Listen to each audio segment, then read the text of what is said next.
Hello, audience. Welcome to Sell Like Her podcast. And before I introduce the guest, I would like to share what is this podcast is about. Sell Like Her is dedicated to inspire and empower women to pursue an excellent sales career globally by filling the gender gap and to live fully and independently. I'll be interviewing amazing, successful women sales leaders and CEOs from India and around the globe, where we discuss their sales journey, their challenges, their wins, and much more. So, today I welcome my special guest, Meshell Baker. So, I welcome you, Meshell, and let me give you a short intro. Then the floor is for you. Okay. Yes. So Michelle is a DEI certified sales confidence igniter at the Michelle Baker Enterprise, and she's authentic selling Crusader. She's a sales coach at Harvard Business School, keynote speaker, co-founder at Shift Co, demand generation master, and she's a co-author for recently launched Heels to Deals. So we're going to discuss everything in detail. Welcome, Woo! Michelle. Thank you for having me, Palaka. It's so good to be here. Yeah, It's thank interesting that when I got on, I originally thought that first chat we were live. you. Yeah, Now we that's are true. live, but we were saying that it's morning here for me. It's 9 a.m. Central Time. I'm here in Dallas, Texas. I forget where I am sometimes. And you are, what time is it for you? It's 7:30 p.m. Yeah, yeah. So, yep. It's The yeah, fact that we're globally connected is absolutely amazing. yeah, that's true. And for the one mission. Exactly. Yeah. So I first my question is like you have 25 years in sales, okay? Like how the journey is started, because being a woman of color, I know it's not that easy, because it's a similar case in Yeah. India, like more and more women coming into sales. It's a challenge. So how it's all started, Michelle? Well, interestingly, I didn't start my journey in sales. My background or my degree is in finance, and I actually went to college.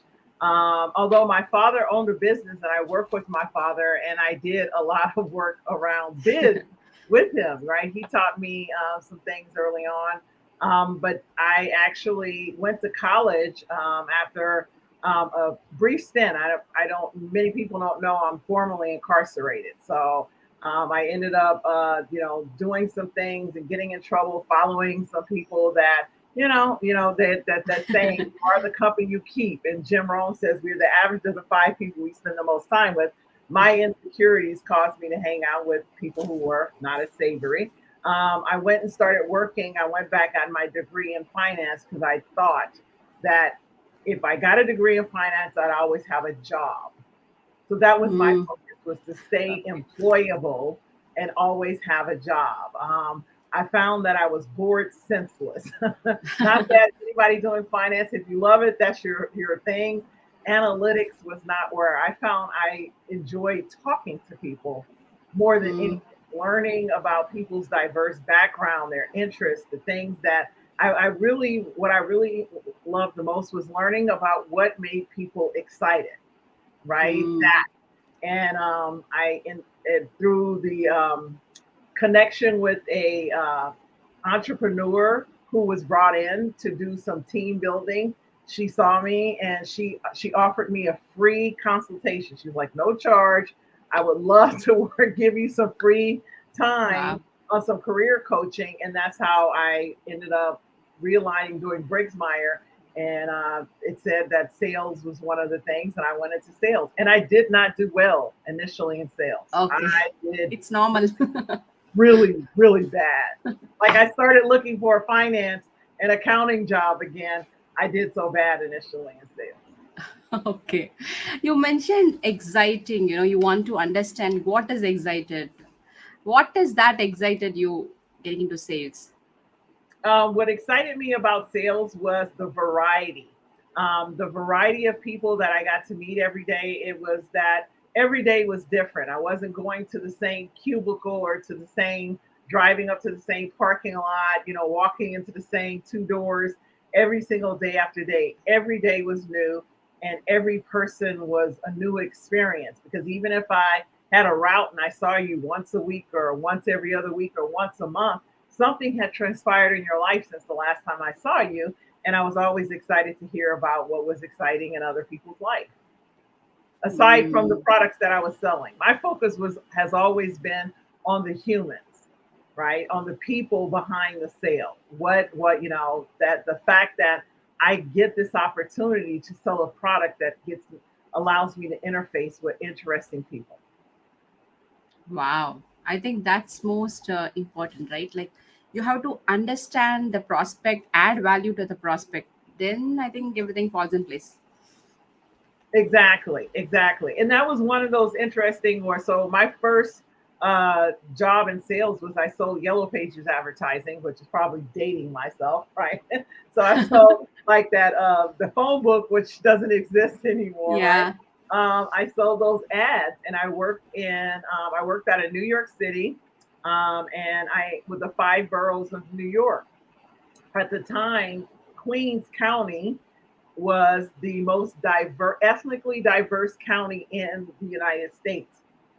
So working in that county, I had the opportunity to interact with so many different people of different ethnic backgrounds, different, there were Hasidic, there were Greek people, there were Asian, like there were people who were Hindu, there, like all of these amazing people. And I got to learn so many things about what brought them to the United States, what drove them to be an entrepreneur, own their own businesses, what they liked, what they loved. And it really had me to just realize that people are pretty much the same. They want the same things in life, right? And I also, came to understand that the people who followed and had principles and integrity and kindness and compassion as their core tenets of who they were some of the best people I met. And I didn't care what color they were, what their background was. They were just good people. Wow. Wow. I think that's really, core in sales, I believe. The foundation of sales, it's like being integrity, having a positive mindset, you know. Even in our preparation call, we were talking like how confidence is so important. Yes. And, your title says ignite the confidence. Can you Yes. tell about that? Yeah. Well, again, going back to that background and finding that um, the people who were driven by simply making money, or the fear of not making their quota or making money, the tendency is to do things that you would not necessarily do, that wouldn't be as kind or as thoughtful or is in the best interest of the buyer, because you were trying to make a number, versus Hmm. people who were confident that even if this client didn't buy, I will still make my number. Everything is still going to work favorably. There's going to be a good outcome regardless, as long as I treat people with the highest of integrity and excellence. That things will constantly and consistently work in my favor. And that's the work that I do, is to put people focused on the fact that as a human, you have this infinite ability to actually turn any circumstance into something favorable. And it requires that you first focus on the fact that that can happen. But most people focus on what didn't happen, what somebody didn't do, how unfair it is. I should have gotten the sale. They Yeah. were going, and so they get stuck, right? It's that whole principle of when things don't work out your way or don't go the way, you have this emotion, and it's a pain that almost feels like, if you want to think about putting your hand on a hot stove, right? If you go to grab something and the stove is hot, what do? You pull your hand Hmm. back. However, what most people do when things don't go their way in life, and especially in sales, they just hold their hand on the stove. They tell somebody else what didn't work. So as long as you keep talking about what didn't work out, how it's unfair, how it did, they should have, would have, could have, you're holding your hand against that pain.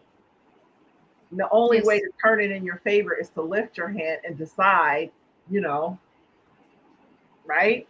take care of your hand and move on.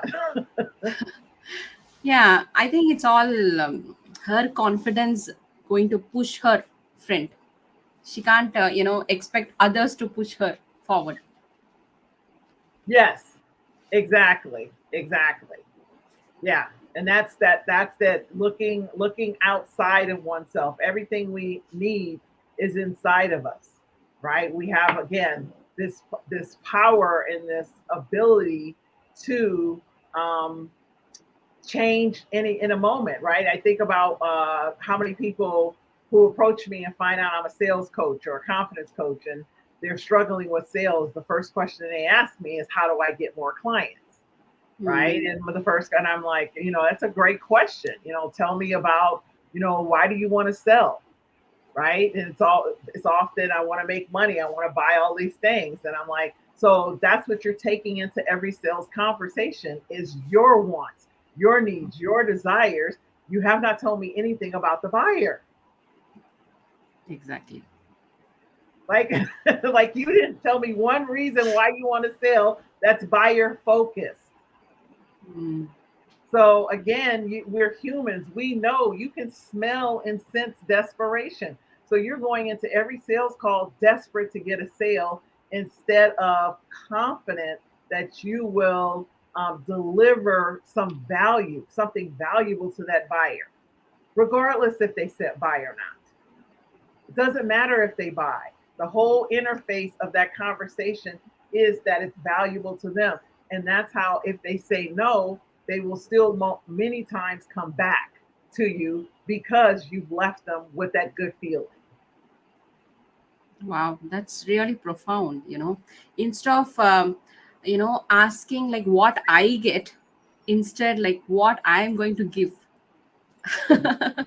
Exactly. Getting is one way. That's all about you, the individual, right? The person, the company. What are you getting? How am I getting more clients and getting more buyers and getting more sales and more transactions versus how am I giving value to these people who are my clients, right? Because Hmm. when you focus on giving value, this is how you create the term is the raving fan clients, the clients who are the ones who go tell other people about you, who come back and buy from you again, who when offered the opportunity to try another brand, they like that, like they almost feel like it's cheating on you. I could never do that. I love this person that I work with, right? They might even come Right. tell you that they were approached by someone else to buy from them because they want to see if there's an opportunity to negotiate Absolutely. pricing or offer whatever contract they have with you because they prefer to work with you,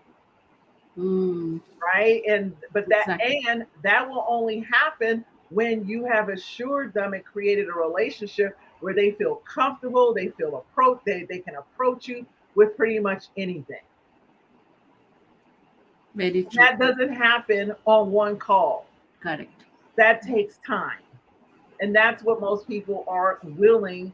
And many companies, let's go back all the way back to the company, because the sellers are being driven by the quotas and by their sales leadership that you have to get more sales. You have to get more, they're looking at the statistics and the numbers versus, helping people. And I'm not saying all companies, right? Many are starting to move in this direction, but helping their sellers to actually feel good because it actually over time creates higher close ratios, higher um, dollar amounts to the overall sale, right? So the more comfortable the seller is in that process of communicating with the buyers, the more benefit there is to the company overall. Yeah. Since you mentioned statistics, I just want to understand women of color stats. Can you explain now? Well, so in B2B, I look in currently there's a different. It's interesting. The number, the statistic ranges between about 26% all the way to I saw one is about 32%. So it varies depending on how when the research was done, how many participants were in, where they got their pool from. So it's around that. We'll just average it out to about 29 to 30% of women in B2B sales. And then when you look at people of color, the statistic dropped dramatically to around in B2B sales, there were like around 4%. Oh my God. Only Yeah. 4%? This is something I pulled like after I knew I was going to talk to you. I went and did this research between now and when we had this conversation a week ago. I was just like floored. Yeah, so Oh my God. I got this Surprising.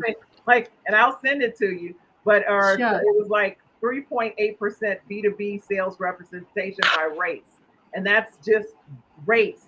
So when you take and extract women out of that, it's going to be less than 1%. It's really surprising. Yeah, Yeah. It yeah. need to be I'm addressed. not surprised based off of how few I saw when I was in my sales And role. I also want. There are very few people that look like me. I'll just put it like Oh that. my God. And how about the leadership role in that case? Oh, I can't even. There was not enough. There was not. I didn't have enough time to look up the leadership roles, but But it will be I lesser can. than. You can just almost guess or assume that it's going to be dramatically lower as well. Because then when Oh you my. start going men to women, that disparity is going to change greatly. And it's mostly males. It's mostly white men, right? Historically, but the history of our country is founded by white males. So women didn't vote until the 1900s. We slaves, right? So there is this backlog of people of other ethnic origins attempting to move into roles that were historically created for and by a certain group. But what is the main reason do you think, Michelle? Like, because this very low percentage of women in sales. What's the major reason? Mainly women of It, color. it varies. One of the things that I find that I know when I was in it, it was challenging and it was always uncomfortable. And I did it because I knew like I felt like if to do it well invited the opportunity for doors to open for more people. And you what you're writing your book, you understand that somebody has to be first, right? Somebody and the willingness to do it. I honestly can't tell you. I know that some of the stats show that most common degrees in B2B sales that are 67% of people who are B2B sellers have college degrees. So when you start to look at other ethnicities, we know that that number starts to decline overall for the number of people who are educated because many minorities in the United States, Hispanic and African American, don't have degrees. So that starts to wean out the pool of opportunity as well. Right. And then and it's interesting because they're showing overall more women have degrees than men now. So that's starting to change. So I know that the data also showed that out of all the other ethnic origins, African American was the only one that had declined for the number of people in B2B sales over the last 10 years.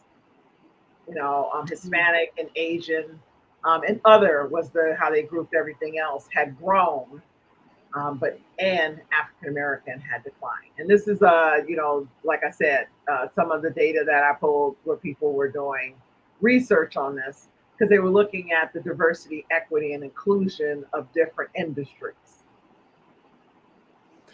Will you share any incident, like just for the audience, like what the major challenge you have faced and how you overcome it?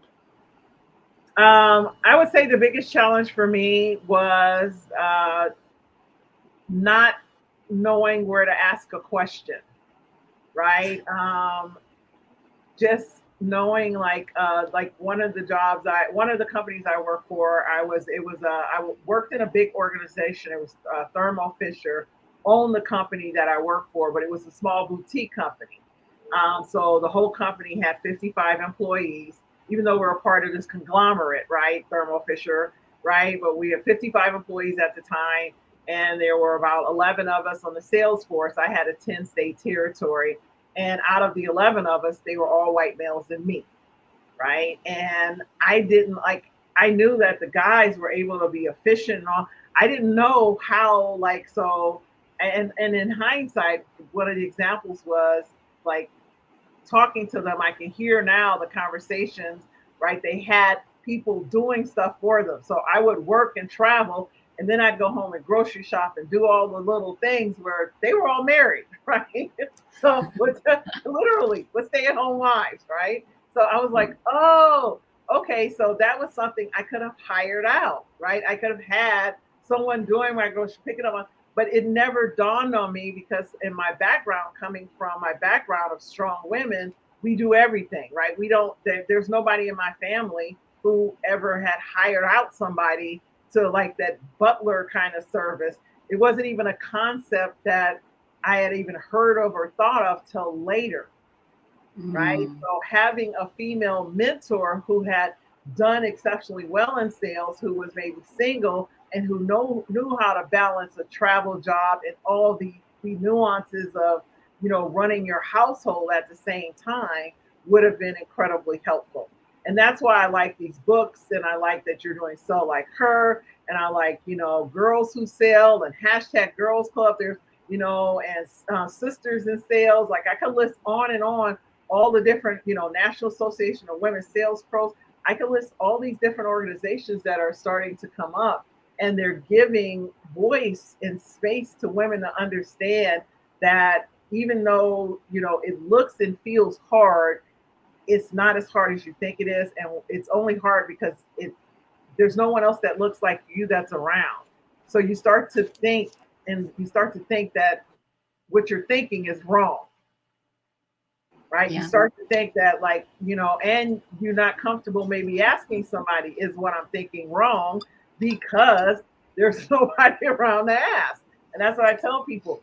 There are so many organizations out there now, you know, just go hashtag women in sales on LinkedIn and see all the things that come up. And, you know, and you can ask me a question. If you're listening to this today, in the future, go and send me a DM, send me a message, and I will either answer your question or plug you into somewhere where you can get the support you need. Because there is no reason why a woman cannot, oh, hey, good morning, Archana, that a reason why women won't excel. Because statistics and research shows, Harvard Business actually has done a lot of research that women outperform men in B2B sales.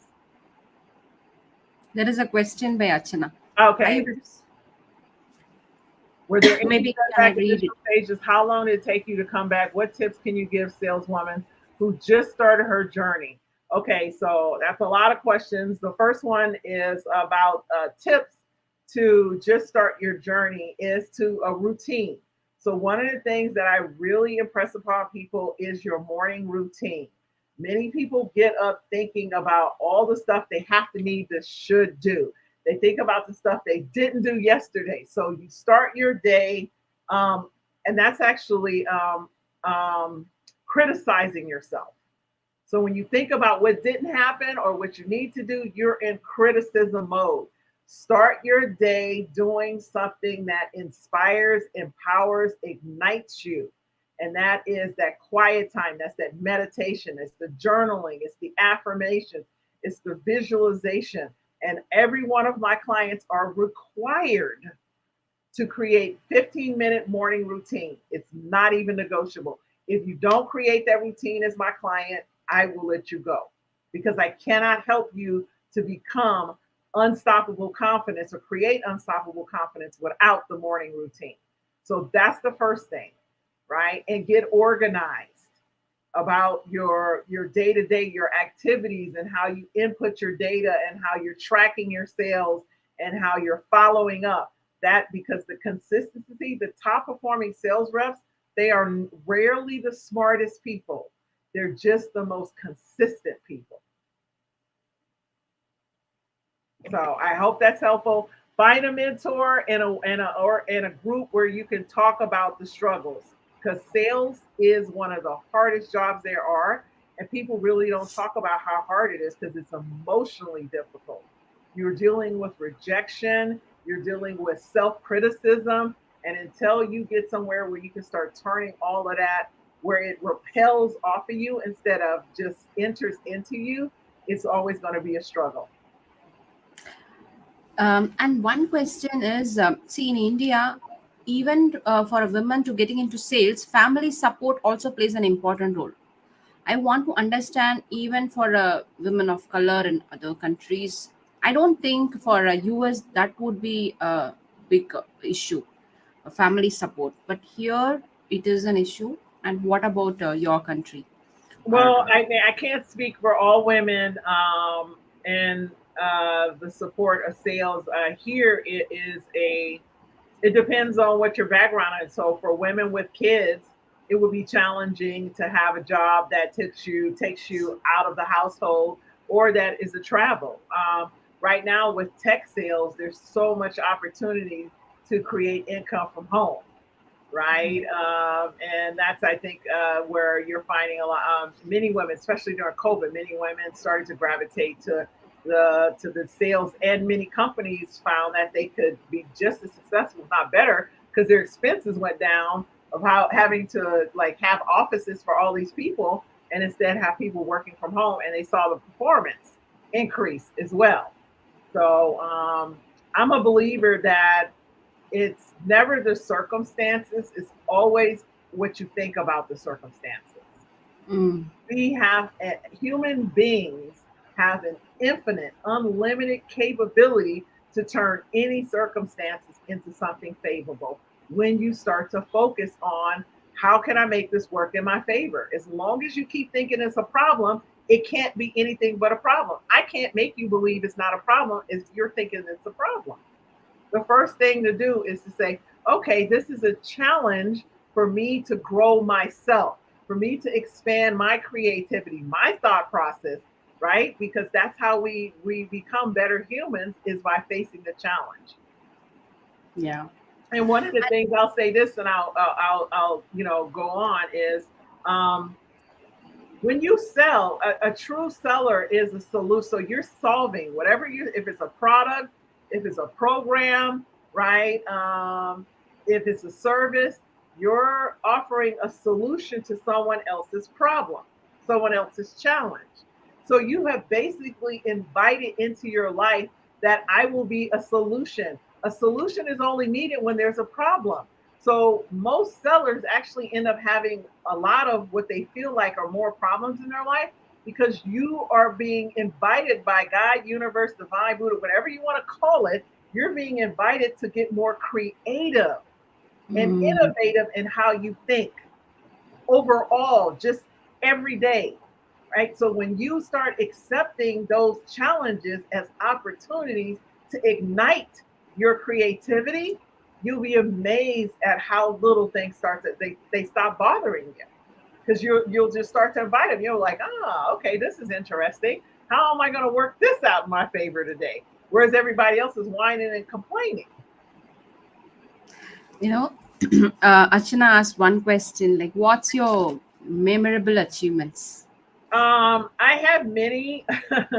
Like for me, most memorable achievements for me are when I'm faced with something that feels like it's impossible, right? And that I literally turn in favor. Like one of the most favorable things I remember that's coming top to mind is I worked at one company. I had won the Sales Masters Trophy. I had won the Rep of the Quarter for 4 out of the prior 6 quarters, for basically a year and a half, right? For 4 out of the last 6 quarters, I had won, and then I won President's Trophy year over year. And my manager was promoted to a director of marketing, and then he wanted to bring me down to, I think he was a VP or whatever. He was bringing me down. I can't remember the exact title of the role, but he wanted Mhm. me to get promoted with him. And when I went to go get promoted, it was not an environment that would have been favorable for me to work in, right? So this is where it was all males. It was all males in the South. Just, I Amazing. like the energy was immediately very different from anything I experienced. And I'm a very positive person. and I can immediately feel energy that's not aligned. And so, but I still interviewed and I went back and I didn't get the job. And other people were like, "Oh my God, I'm so sorry." And I'm like, "Why? Why are you sorry?" One, I don't like. I really can't stand when people tell me they're sorry, because what you're putting towards me is negative energy, and I'm like, I'm working every day to repel negativity, and now you're heaping it on me. I believe that everything works in my favor, so not getting it was a favorable thing to me, and it didn't mean. And I was wanting to relocate to Texas to be close to family because my parents had relocated here and my sister was here. And so the next company that I worked at, I would have gone. They had when I went to the training, the second week of training, they talked about the President's Trophy and they talked about the Sales Masters Trophy. The Sales Masters Trophy was this elusive trophy that you had to hit your number 3 years in a row. Less than 3% of the sales force had ever gotten a Sales Masters Trophy, and less than Wow. 1% of the sales force ever got it in the first 3 years. Wow. So I remember sitting there and clearly going, I'm going to win that trophy and I'm going to win in the first 3 years because Wow. then they have to transfer me to Texas. That was what I Super. thought. They'll have to transfer me to Texas. And I said it in that moment and then I totally forgot about it. And so coming around the third year, that November, because our fiscal year ended in December 31st, my supervisor, who was a female, the one who had hired me, she was absolutely amazing. Randy Spatz, she was absolutely amazing. She came to me and said, I don't want to jinx you, but if you hit your number, you're going to win Sales Masters this year. And I was like, Wow. oh my God. Oh my I God. think, And of course, that's the story is that's that I won it, right? that's something it really motivates in sales specifically. If you achieve the numbers, if you get the trophies, I think that's what motivates. That's the beauty of sales, I believe. Yeah. So again, it was that so for me, the recognition was my goal was to get to Texas. My goal was to have a company transfer me to Texas so that I moved here employed, right? I was not moving to Texas then going to look for a job. I was moving here completely employed. So not only did I win Sales Masters, I actually relocated to Austin, Texas, and I relocated with a promotion. I went into the next role, which was I became the comptroller of our manufacturing plant that was in Austin, Texas. So yeah, and I got paid full relocation and a bonus and all the things. Wow. It was absolutely amazing. So it was way better than the last one, right? And yeah, so yep. I think once you start proved, I think the opportunity keeps coming. It's just a start, I believe. Yeah. So again,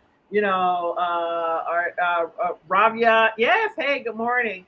And I think I'm saying it correctly, Archana. Just know and so for me, it's that morning routine. People ask me, "How are you so positive? How do you smile?" The most common comment I get from many people who get to know me over time is, "Oh my God, you really are that happy." They're shocked like that. I get that all the time because after they're around me, they go, oh my God, you like really are that happy because I guess they think it's not Wow. real. My background, I have been diagnosed with suicidal ideation twice in my life. So there's Oh my two God. times in my life where I was so depressed where I was thinking about ending my life. So this, what you see, is intentional. It is Wow. every single day I wake up without fail. My morning routine is non-negotiable because I know if when I don't do it, my mind will. Then the next thing I'll think about is I'll look at social media, which will make me depressed because everybody else is doing so awesome. So they show, right? Or I start looking at my calendar and I'm like, I got all this stuff to do. I spend time reminding myself every morning that I am amazing, that I am worthy, that I ignite confidence, that I am a gift, right? And I get to give this gift to the world. That's how I start my day without fail every single morning. Wow. I think, see, since you said the depressed moment, what is that one thing made you to overcome the depress? Um, when you say one thing, I don't know if it was one thing, it was my faith. So I'm raised Christian, right? So I'm more spiritual now. Like you hear me say God, divine, Buddha, Allah, universe, because I believe like there's something greater, and that we all partake of this greatness, and it's in all of us, and it's what unites all of us. But it was my faith at the time. I still believed in hell as a Wow. different place that you Wow. went when you died. So now I actually believe that people live in Amazing. Yeah. hell when they don't align with their gifts. They're thinking life is hard and difficult and a struggle, and that in itself is a form of hell. Instead of actually believing that and understanding that your mentality, your thoughts create your reality. So when you start to think thoughts that this is working in my favor, this is, I belong here, right? I have a right. This is my birthright. Um, that's when things start working. And it's what allows you to be more gracious. Many people want to argue and try to force their way into this is what I deserve versus understanding that when you truly believe that you are an abundant being, you do not need to argue. Very true. There is a question we'll just take up, Michelle. Yeah, Actually, she just put a message. Kavita is putting a message. Ravya is her daughter's name. yeah. So Kavita. So her question is, I wanted to know your perspective. Often I have felt men who are immediate senior to me are little insecure with me. How should that be dealt with?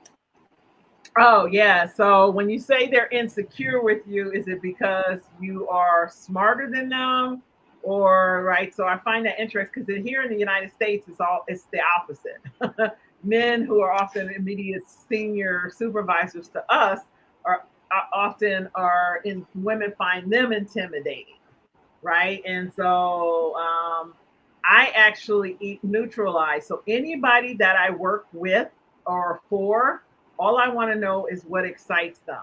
I make them I create advocates in alliance with anybody that's in my immediate sphere of the work that I do, right? I neutralize them and I appreciate.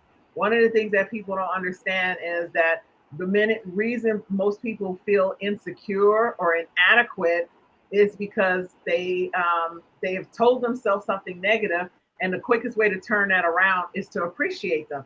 Find something specific and authentic to appreciate them, and you'll neutralize them, and it helps their confidence grow, so you actually bring them back up. So if somebody feels insecure, they feel less than you, your role as the person higher up is to bring them up, to lift them up, and then you will get so much more from that person.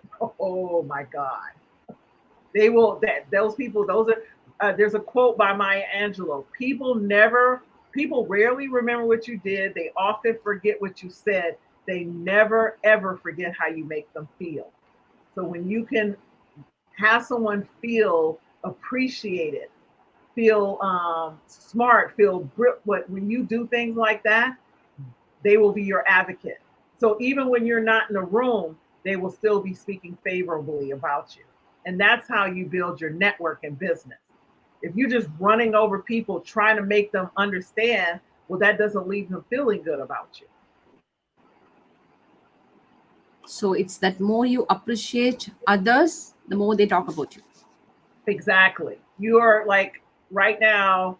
I'll give you an example. When I work with clients, and you know, there's what I tell people: someone is always talking about you.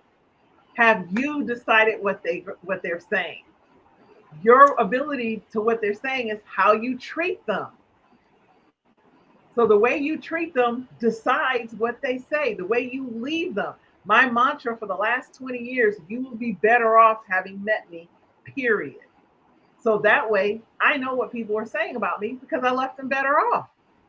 Like if you say my name, people will go, "Oh my God, Meshell!" Like, "Oh yeah, I met her. I know her." Right? They get excited because That's true. remember, Yeah. I told you what do I love about what I do? I'm excited to meet people I never met before. So it's not disingenuous. I'm not trying to manipulate or work people. It's absolutely part of what makes life fun to me.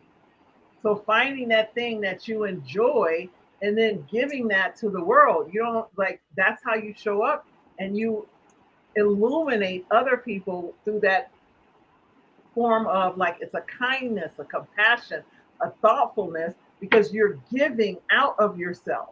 But you don't have anything to give if you haven't filled it up, i.e., going back to the morning routine. That's how you fill yourself up in preparation to have an overflow to give, right? So you're not giving and emptying yourself. You're actually creating this thing, this reciprocity where you're constantly flowing. And so you always have enough to give. And then you'll be aware when you feel drained, that's when you go plug back in. You do, little things, quiet time, 2 minute quiets, 5 minute meditation. You go fill yourself back up, then you go back out in your interface. But people just keep telling themselves, I don't have time. I gotta get this done. I need to, I have to. That's an empty cup. Yeah, amazing. So I think once you start follow this kind of mindset, meditation, and calming yourself, I Yes, think that's the key. yes. Again, sales is very emotional. It's very, like I said, a lot of people don't talk about how emotional it is. Um, and when you are aware what it does to you, right? What it does to your colleagues, what it does to the buyers, and you're able to neutralize, you become powerful. Remember, your soul is energy. By the law of physics, energy cannot be created or destroyed, and it can only be transferred or transformed. So once you become this light, once you start igniting your own energy, you get to go out and transform others. Without that work on yourself, everybody else is transferring their hot mess onto you because you haven't built up your storehouse. You haven't built up your force field, so to speak. I totally agree, Michelle. Sales is transfer of energy. You are transferring your energy to others, especially the positive. The more you give, the positive signals you get.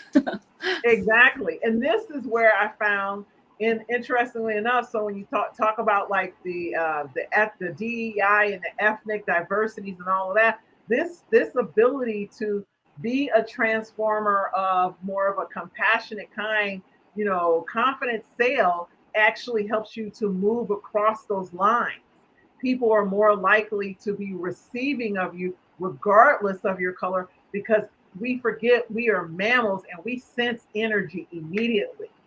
And so people can immediately sense your energy you'll hear it when you're especially a person who is really good at what you do. People will say things like, man, I there's something about you. Like they actually can't put their finger on it. Correct. Yes. Right. And I'm telling you, Thalaga, has that happened to you? They're like, there's something about like, oh my God, like you're just, and they almost can't describe it. Yeah. There is a So she said, question now. people generally corner you when you outshine them. My question is, why are you outshining people? Is that if you're intentionally outshining people, that in order to intentionally outshine someone, that means that you're actually the other word would be that if you're outshining someone, that means you're pushing people down, you're belittling them. My question is, like, if you're shining, why are you take that shine and shining on other people? Wow. It's not going to take away from you, right? Remember, you're infinite. Like our source is infinite. You can't run out. So, like, what happens is when people get in these situations, they're thinking, if I do something for someone else, then what about me?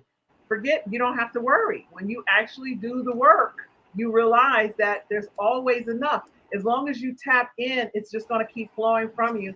And anything that you do on a regular basis expands. So like I'm considered a creative catalyst. Like on the teams that I work on, people love having me to come in when they're like doing it, the thinking and the think tanks, right? I don't care. Somebody's like, you're giving it away. What am I giving away? Like if I thought the next person that calls me, I'll have just as many new thoughts. The next day I wake up, I'll have just as much more because it does not end. I don't run out. Thoughts become things. Everything Wow. that you're looking at right now, Archana, Ravya, everything you're looking at with your two eyes right now was somebody's thought. Somebody thought, oh, I wonder what if we could, talk live across the universe, right? Across the world, right? You're writing with pens, you're driving in cars, you're ordering stuff online that's getting shipped. Someone thought it was an idea before it became an actual product. So it's all it is brain matter. You have the same brain matter in your how you use it. And until you start to believe that you have this infinite capability and that you don't run out and you are a gift, you will always be dragged by the things outside of you instead of ignited by the belief inside of Wow. It's so profound.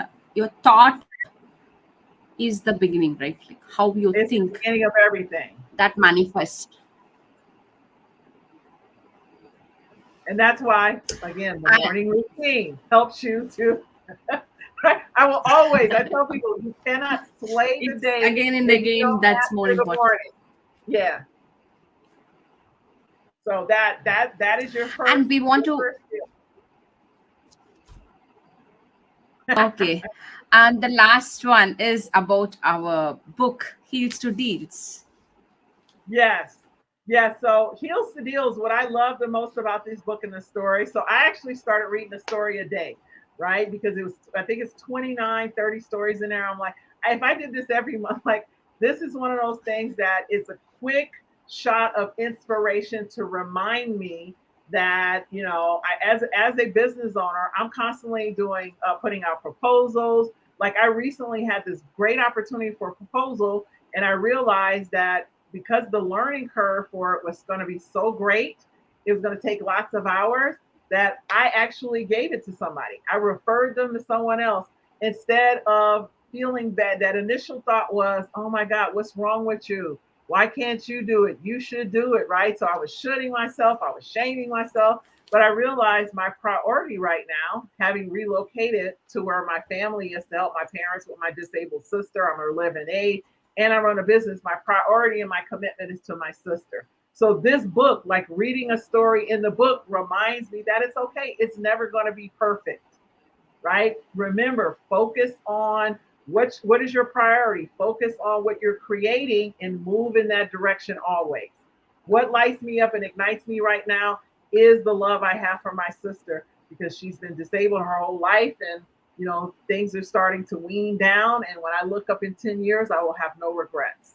So again, the book has chapter after chapter after chapter reminding me that it's not going to be easy. And if I follow my purpose, my vision, it will always be awesome. Just a glimpse about your chapter, Michelle. Oh, okay. So my chapter is turning the impossible into the I'm possible.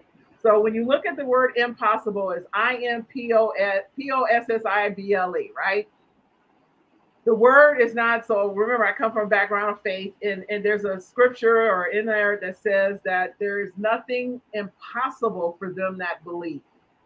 So the word actually, when you add an apostrophe after the I and you capitalize the P, it's a 2-degree shift. It becomes I'm possible, which is Wow. I am possible. And it's the principle of everything I teach. There is nothing, there is no word such as can't. Can't is conditioning accepts negative thoughts. CANT. Your upbringing and your conditioning accepts negative thoughts. Can is your creativity is actively nurtured. Creativity actively nurtured. When you nurture your creativity, you will start to look again and see that this is just a challenge and an opportunity for you to grow in your belief, your capabilities, because your capability is unlimited. And that's what my chapter is about. Just giving you insights and sharing that story to remind you that there's nothing that's impossible. And it's all conditioning your mind. Exactly. Always. There's no And one outside of you telling you no, stop, don't, right? In some cases there may be. So my hands went up to the but there's no one outside. For most of us, there's no one outside of us that's telling us no, stop, don't. And even if they are, that means that that person is meant for me to grow in my ability to turn them into an advocate or someone of alliance, right? Remember, every challenge is an opportunity for you to grow, people included. I always tell me the most difficult people in my life are my gifts. I used to love the difficult clients. So the clients that everybody, oh my God, they hate reps. I'm like, they haven't met Meshell. I would get excited because it was a challenge, right? That's Everybody else on in the team thought these people hated reps.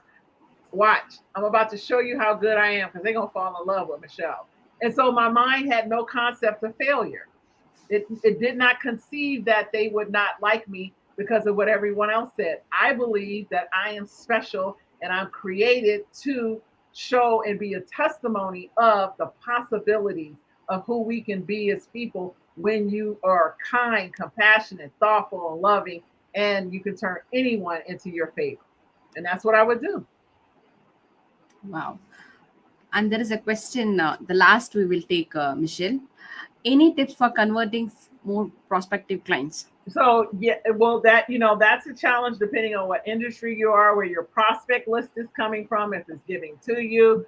The one thing I would say, and if you're cold calling, it's always difficult because we have the rate of cold call conversion, it continues to decline year over year over year, especially because people are not answering the phone, right? So they're not answering the phone. They got these auto dialers, so it's very, very difficult. I would say, focus on learning. If you have the ability to learn more about the prospect before you make the call, that would be my background. Like before I get on any call with any prospect, I looked at their LinkedIn profile and I Google their name and I Google their resume, right? So I make it my business to take in as much information as I can about the prospect, and then I get on the call with the awareness that my brain is infinite and it'll synthesize. It's going to remind me what I need to be reminded. I don't have a bunch of sheet and it's not scripted. I just take it in and allow myself to be present to that conversation and whatever I need to. Remember, your mind is infinite. It's the storehouse. Just people have not conditioned themselves to utilize the gift of their mind in the manner that it will work in your favor. So I would say that do your homework on your prospects. Okay, so Archana says this is mini sales coaching to us. Oh my God. See, like this every day. My goal every day is that I bless at least one person. I bless a lot of people Wow. already. But that was like back when I started Archana and Rob, I would how I turned around because I told you I sucked at sales. If you heard me earlier, when I first started, I sucked at sales. How I turned it around was that I started doing my morning routines and I decided that every day I would bless somebody.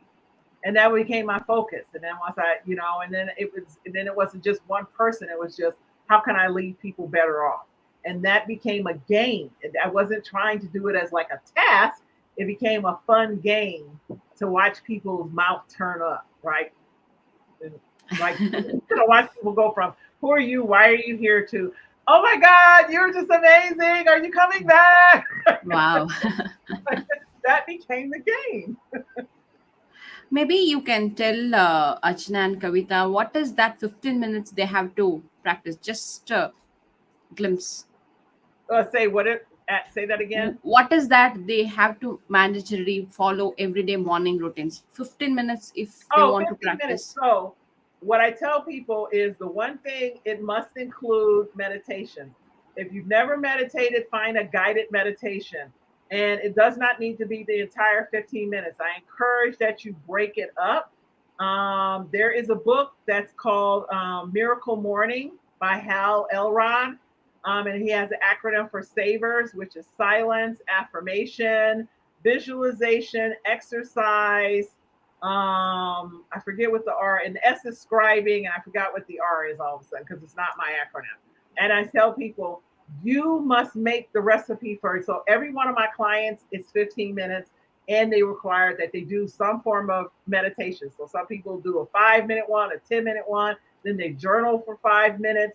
They'll do a 10-minute meditation, and they say affirmations for 5 minutes, right? So it must be your own recipe of what you do in that 15 minutes.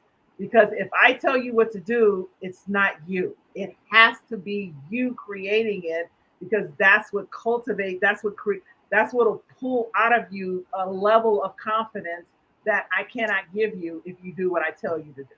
So I just give you ideas, then you go pick from the menu and you make it your own.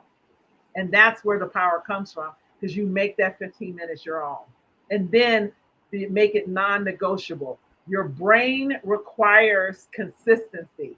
And your brain has what the ability to give compound effect. Compound effect means that it's day after day after day.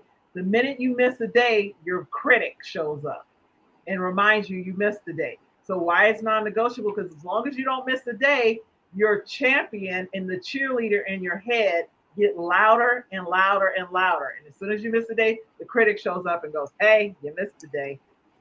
You suck." Right? Yeah. And what we used to say to our, we have a WhatsApp group, Sales Women WhatsApp group. We used to tell to write a gratitude letter, Yeah. Oh, thanking. there you go. Oh, another. I was because I talk about gratitude, and I remember I did a presentation for a group of entrepreneurial women, and one of the women reminded me. So this is a trick that I actually forgot.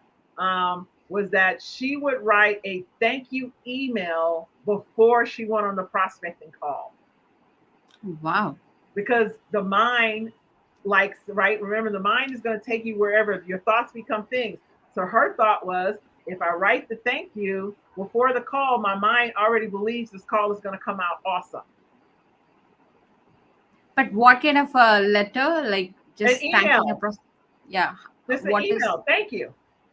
You can change it. Remember, you're not looking, don't become prescriptive. What too many people look at is some exact way to do things. There is never an exact way, because what I do is always going to be different from what you do with the next person. You want to become flexible. Like, hear somebody say, "This is what I did." You modify it, you do it that way, and then modify it immediately. Because if you do what someone else told you to do, your unconscious mind knows it's not yours. You must make it your own as soon as possible. That's where the power comes from. That's how you build that trust in yourself, because you're trusting yourself to make it your own. Michelle, I somehow feel this podcast is about, we talk more on spiritual. It's a spiritual conversation. Well, you know what? Heidi told me I was a spiritual advisor to sales. She's like, "You don't teach people to sell." I was like, I do it in a very different way, because what I find is, and what I researched and as I read and I listened to podcasts and read books, the most successful sellers are not trying to sell. They actually believe that they're an amazing seller. Most successful sellers believe they're amazing. Who wouldn't want to buy from me? They don't get bogged down when somebody doesn't buy from them. They keep going there. Whatever, you didn't buy, somebody's going to buy. That's all mindset. So what I found was, everybody else is trying to learn a process to sell. Successful sellers invest in mindset coaching. They invest in high performance coaching, which is all like athletes. So the greatest analogy for sales is athletes. They see the success. An athlete that's a top performing athlete, they get paid, say, $10 million by the team, and that athlete will still pay for private coaching, even on top of what the team gives them. And that athlete is the first person to show up, the last person to leave, right? And they imagine, they practice and practice and practice until their mind can no longer imagine missing. And that's what people don't understand. It's the same for sales. You are an athlete. You're like an actor. You're performing. The only way you get to an Oscar is by practice. And until you keep worrying about if it's going to be right or it's going to be wrong, the whole point of practice is you just get better and better. There is no perfect. It's just practice. And every time you do it, you just get better. But in the beginning, you're going to suck. Everybody sucks in the beginning. And that's what people keep thinking, there's some magic cutoff when you stop sucking. Nobody can tell you when. All I can tell you is to keep practicing, keep believing, keep doing the work, and you're going to wake up one day and you're going to go, "Oh my God, I'm awesome." That's how it happens for everybody. Yeah, that's true. So even I believe in all this. Whatever you said, I Yes, believe. That's why I'm able to connect with you. I'm also a spiritual person. Even in this book, what I've written, cumulative selling, that is what I want to convey. yes. Selling means it's just not the sales skills. There are so many aspects: the universe, the nature, the power, your thoughts, your mindset, your integrity. I think I can really relate to you, Michelle. Exactly, right? And I'm so excited. I'm ordering your book because I'm going to add it to mine. And I can't wait to get it so I can do my little post and hold it up. Sure, thank you. I think that's the end of the podcast, Yeah, and well, thank you. It's yeah, really amazing. I've seen a glimpse of Oprah. Truly, it's just not to boost you, because the way the spiritual explanation what she gives, I could see from you. thank you. And I'll tell you that's not the first time I heard that, right? And I think because and like you guys at out, we can wrap up, but I tell people that last time that I had that bout with depression where I was diagnosed, I had a fiance who passed away. And my whole vision, we had talked about our life growing old together, everything, right? He's the only guy I ever wanted to marry in my entirety of my life. I never wanted to marry anyone else but him. Didn't even think I was ever going to marry. And here he came along, and we were best friends and buddies, and got sick, and 2.5 months later he was dead. And so it really threw me for a loop. So I realized when I came out of the depression that I asked myself, why, what was it about him that you love so much that made you want to end your life? And then Mm, when I realized what I loved so much about him was that he was unconditional in who he wow. thought I was. He just, whatever I said I wanted, he would help me, he would support me, he would buy it for me. He was just this really gift that I got from God. And I decided that what the world misses is that. And so in how I teach people how to be confident is that whatever your gift is, that you give it away freely and fully. Just give it. Don't worry about where it's going to come back or who's going to do what or who didn't do what. Just give of it. Love whoever you are, and give that completely and freely. Your life will turn around so favorably. You'll forget when it wasn't even awesome. It will be so quick. You will forget when life wasn't awesome. Yeah, it's really awesome what you say. You just unconditionally give. Do not expect anything, like whether this person should appreciate me, that should happen, this did not happen. Yeah. I think that creates a lot of worries. When you give, just let go of all the things, whatever you have. Yeah, exactly. Yeah. And I love that, one of the things that I noticed about you when we talk, you're constantly looking at how can I help women in sales? How can I help women, who are working from home get and create some type of income and employment so that they can help elevate their family circumstances. You're a true, beautiful example of someone who just constantly thinks about how can I give? Right. Yeah, So that's true. yeah, I like this. It's such a blessing to be on with you. Yeah. Yeah, thanks a lot. Because my spiritual leader, my spiritual guru, he used to say, you should always ask questions, how this body, this soul can be useful on this Yeah. planet. Yeah, If you keep asking such questions, you keep willing to give to others. exactly. Thank you, Michelle. It's such a wonderful to have you today. Yeah, thank you as well. Thank you. Bye.